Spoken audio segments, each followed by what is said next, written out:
అహ్మదాబాద్ విమాన ప్రమాదంపై అనేక సందేహాలు వ్యక్తమవుతున్నాయి. ప్రమాదానికి కారణాలు ఏమై ఉండొచ్చనే అంశాలపై ఎయిర్ సేఫ్టీ ఆఫీసర్ కొడాలి శేషాద్రిరావుతో ఈటీవీ ముఖాముఖి. గుజరాత్లోని ఈరోజు అహ్మదాబాద్ విమానాశ్రయం నుంచి బయలుదేరినటువంటి అంతర్జాతీయ విమానం కొద్దిసేపటికే కూలిపోవడం జరిగింది. మధ్యాహ్నం 1:35 సమయంలో విమానం లండన్ బయలుదేరుతున్న సమయంలో ప్రమాదానికి గురైంది. ప్రమాదానికి గురయ్యే సమయానికి విమానంలో 242 మంది వరకు ప్రయాణికులు ఉన్నట్లుగా సమాచారం. అయితే ఈ విమాన ప్రమాదాలు ఏ విధంగా జరుగుతున్నాయి, ఈ ప్రమాదాలు గల కారణాలు ఏమేమి ఉంటాయనే విషయంలో పౌర విమానయాన శాఖ రంగంలో సాంకేతిక నిపుణులుగా పనిచేసినటువంటి ఎయిర్ సేఫ్టీ ఆఫీసర్గా ఉన్నటువంటి కొడాలి శేషాద్రిరావు గారు మనతో ఉన్నారు. ఆయన అడిగి తెలుసుకుందాం. సార్ నమస్తే అండి. విమానం ప్రారంభమైన కొద్దిసేపటికే టేకాఫ్ అయిన కొద్దిసేపటికే విమానం కూలిపోవడానికి ప్రధానమైన కారణాలు ఏవై ఉంటాయని భావిస్తారు? Air India flight long distance ఇతర దేశాలకు వెళ్ళేది. అందులో 240 మంది పైన పాసింజర్స్తో వాళ్ళ లగేజీ ఇదంతా కలిపితే ఏమవుతుందంటే యూజువల్గా లగేజ్ని కన్వేయర్ బెల్ట్స్ ద్వారా దించుకున్నప్పుడు విమానంలో ముందుకి 4 వైపులా సర్దకుండా దురదృష్టవశాత్తు వాళ్ళు ఏం చేస్తారంటే సులువుగా ఉంటుందని చెప్పి అక్కడికక్కడే పైకి పైలింగ్ చేస్తూ ఉంటారు. అది ఒక ప్రధాన కారణం కావచ్చు. రెండోది, ఇంత బరువు లగేజ్ కంపార్ట్మెంట్లో ఒకేసారి ఉన్నప్పుడు ఆ ఫ్లాప్స్ ఆ లోడుని తీసుకోలేవు. ఎయిర్ ఎస్కేప్ ఫ్లాప్స్ ఉంటాయి, ఎలివేటర్స్ అండ్ ఎయిల్రాన్స్. వాటిని హైట్ గెయిన్ చేసేటప్పుడు అది కొంచెం ఇబ్బంది అవుతుంది. మూడో విషయం ఏంటంటే ఎయిర్క్రాఫ్ట్ టేకాఫ్ అయిన కొద్దిసేపటికి పడిపోయిందని చెప్పారు.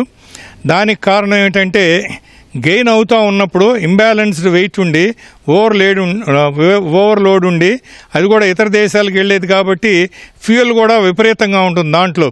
ఇవన్నీ కారణాలతో అది గ్రాడ్యువల్గా గెయిన్ అవుతూ ఉంటుంది. మాన్యూరింగ్ సహజంగానే టేకాఫ్ టైంలో కొంచెం కష్టం, చాలా సెన్సిటివ్గా జడ్జి గెస్ చేసుకుంటా ఉండొచ్చు. మరి ఏదైనా కానీ ప్రమాదం జరగడం చాలా దురదృష్టకరం.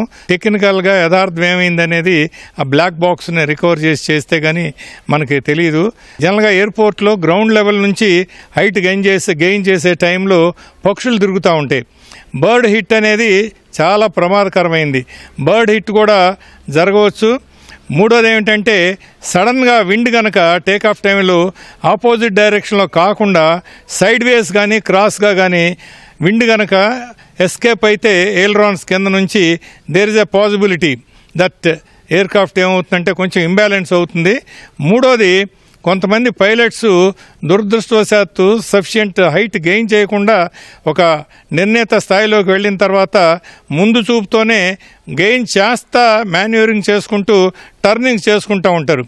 అది సఫిషియంట్ హైట్ చేసిన తర్వాత టర్న్ కనుక చేస్తే వింగ్ అప్పుడేం ప్రమాదం ఉండదు. అలా కాకుండా గెయిన్ చేస్తూ పక్కలకి తిరగాలి అనే ప్రయత్నం చేస్తే అందులో మనం ఇందాక అనుకున్నట్టు ఆ ఫ్యూజులేజ్లో లగేజ్ కంపార్ట్మెంట్లో విపరీతమైన లగేజ్ అనార్గనైజ్డ్గా ఈక్వల్ డిస్ట్రిబ్యూషన్ లేకుండా ఉన్న పరిస్థితులు కనుక ఉంటే ఈ ప్రమాదం జరిగే అవకాశం ఉందని చెప్పి నేను భావిస్తున్నాను. సాధారణంగా చూస్తే సార్, విమానం టేకాఫ్ అయిన తర్వాత కొంత చుట్టుపక్కల కొన్ని చెట్లు ఉండొచ్చు, అలాగే కొంతవరకు ఇంజన్ ఫెయిల్యూర్ లాంటి ఘటనలు చోటు చేసుకోవచ్చు. సో ఇంజన్ ఫెయిల్యూర్ అనేది ఏ సందర్భంలో ఉండే అవకాశం ఉంటుంది? అలాగే ఆ చుట్టుపక్కల చెట్లు మీరు అన్నట్టు కొంత హైట్కి వెళ్ళకముందేనే దాని డైరెక్షన్ మార్చే ప్రయత్నాలు చేసినప్పుడు ఆ చెట్లు తగలడం కావచ్చు, బర్డ్స్ తగలడం కావచ్చు, ఇలాంటి వాటి వల్ల కూడా ఈ ప్రమాదాలు జరిగే అవకాశం ఉంటుంది. జనరల్గానండి చెట్ల నుంచి టేకాఫ్ టైంలో చెట్లు కొట్టుకుని పడిపోయే అవకాశాలు చాలా తక్కువ. కాకుంటే కొద్ది దూరంలో కొండలో ఎత్తైన ప్రదేశాలు ఉండి అక్కడ కనుక చెట్లు ఉంటే విజిబిలిటీతో పాటు ఆ చెట్లు ప్రమాదకరంగా మారవచ్చు. దానికి కాదని అనలేము. కాకుంటే బర్డ్ హిట్ కనుక అయితే ఇంజిన్లోకి పక్షి దూరిపోవటం. రెండోది, బర్డ్ ఇంపాక్ట్ ఎలా ఉంటుందంటే ఆ హిట్ ఇంపాక్ట్ 1:60. అంటే సపోజ్ 1 కిలోగ్రామ్ ఉన్న బర్డ్ కనుక ఒక ఎయిర్క్రాఫ్ట్ కనుక కొడితే అది దరిదాపులా 60 కిలోగ్రామ్స్ వేగంతో గుద్దుకున్న ఎఫెక్ట్ ఉంటుంది. మొన్న మధ్యన మనం శ్రీనగర్లో చూసాం. ఐస్ ముక్కలు పడిపోయి దాంతో చాలా పెద్ద రంధ్రం ఏర్పడింది ఆ విమానం ముందు భాగంలో. అంటే ఈ మూమెంట్ ఏంటంటే మల్టిప్లై అవుతుంది, మూమెంటం మల్టిప్లై అయ్యి ఆ ఇంపాక్ట్ అనేది అనేక రెట్లుగా పెరిగి అక్కడ దెబ్బతినే అవకాశం ఉంటుంది. మేబీ బర్డ్ హిట్ అనేది ఎక్స్టర్నల్గా కనిపించకపోయినా ఇంటర్నల్గా ఏమైనా అయి ఉండొచ్చు. రెండోది మెయింటెనెన్స్ అండి. వాళ్ళు ఏమవుతుందంటే ఏవియేషన్లో ఖర్చులు తగ్గించుకోవాలి, విపరీతమైన పోటీ ఉంది, అనేక ప్రెషర్స్ ఉండి ఏం చేస్తున్నారంటే మెయింటెనెన్స్ షెడ్యూల్లో దురదృష్టవశాత్తు మన డిపెండెన్సీ యాక్సెసరీస్, స్పేర్ పార్ట్స్ అన్నీ కూడా ఇతర దేశాల నుంచి రావాలి. అవి చాలా ఖరీదుతో కూడుకున్నాయి.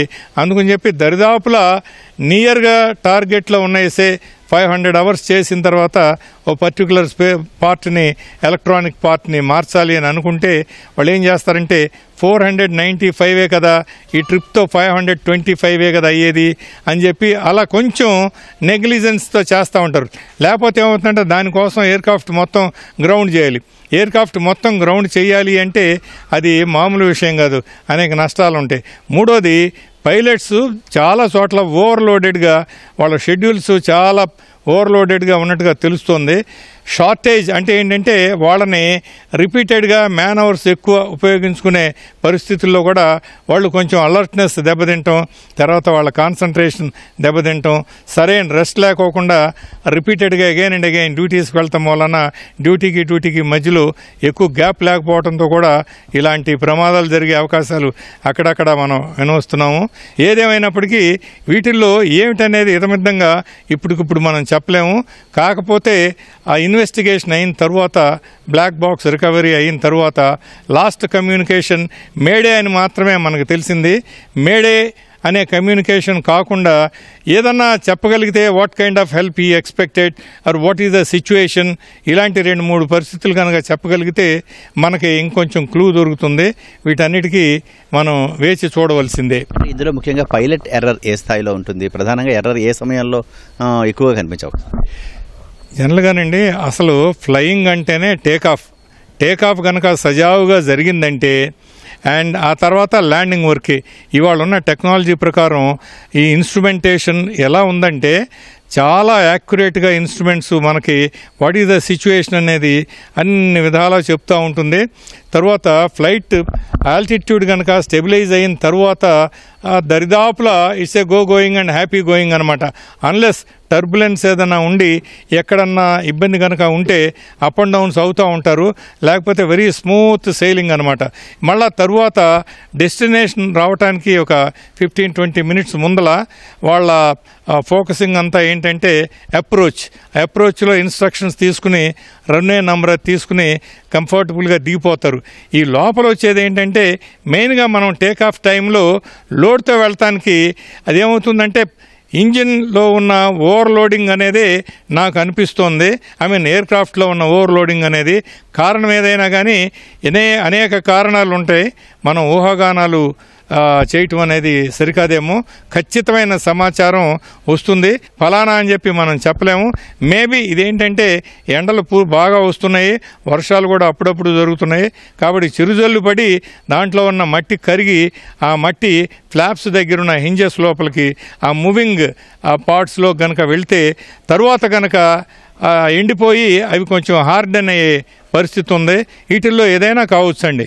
నిజంగా అనేక ప్రమాదాలు చూశాను నేను, అనేక రెస్క్యూ ఆపరేషన్స్లో కూడా పాల్గొన్నాను.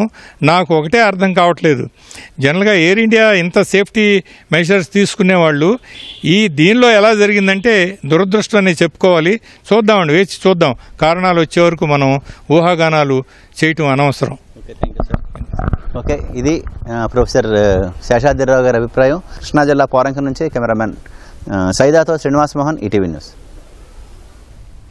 అహ్మదాబాద్లో ఎయిర్ ఇండియా విమానం కూలిన చోట భారీ విధ్వంసం జరిగింది. వైద్య విద్యార్థులకు చెందిన బీజే ప్రభుత్వ మెడికల్ కాలేజ్ హాస్టల్ భవనంపైనే విమానం కూలింది. ఘటనలో పలువురు వైద్య విద్యార్థులు చనిపోయినట్లు తెలుస్తోంది. భోజన సమయం కావడంతో హాస్టల్లోనే అధిక శాతం విద్యార్థులు ఉన్నట్లు తెలుస్తోంది. క్యాంటీన్లో వంట పాత్రలు, విద్యార్థులు తింటున్న ప్లేట్లు చెల్లాచెదురుగా పడిపోవడం, విమాన టైర్లు భవనంలో చిక్కుకుపోయిన దృశ్యాలు ప్రమాద తీవ్రతను కళ్లకు కడుతున్నాయి. విమానం కూలిన ప్రదేశంలో కొన్ని చెట్లు ధ్వంసమయ్యాయి. పచ్చటి చెట్లు మాడి మసయ్యాయి. స్థానికులు భయంతో వణికిపోయారు.